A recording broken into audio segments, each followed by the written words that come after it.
So I love Thai food because it's a range of flavors, sweet, spicy, sour. One of my favorite dishes is pad kra pao, usually with chicken, but I'm gonna make it a non-meat alternative. So instead of tofu, I'm gonna make a take on a panelle, which is a Sicilian street food. It's a chickpea fritter. Let's rewind the timeline. I've never made this before, but shout out to my dad who's from Sicily. Chickpea flour from the Indian market, 1.5 cups. This definitely has some Middle Eastern influence. Salt, water, 1 part chickpea flour, and then double the water. Take like 10 minutes on medium-low heat. We're gonna stop because it's making like a slapping noise now, and I'm gonna put it into an oil container. So here it is. It's been chilling overnight in the refrigerator.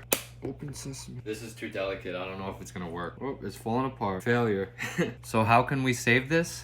Let's get some flour and try to make a little chickpea croquettes then. In that cup of flour, dip it in flour. And yeah, I do make a lot of weird things. Just try to be creative. But sometimes mistakes turn into things that we know and love. And I'm showing you the process of not everything that you do is perfect, okay? You have to go through many iterations, tests. Pan fry and see what happens. Put things like that so it doesn't splat in your face. It looks like an arepa thing. I don't even know what I'm making. I'm making something new right now. Innovation. This is the unperfect TikTok cooking show. That's too burn. What I was really trying to make was a play on tofu, but it didn't work out. Okay, next time. So I made some chickpea fritters, croquettes. They actually look quite good. Now we're gonna make the pad kra pao, and I still don't know what I'm doing. Oil, bell pepper, jalapenos, and some ginger. Fresh zucchini, oyster sauce, 2 tablespoons of soy sauce, Thai basil, touch of lime. This smells really good. Let's plate up now. Chickpea fritters.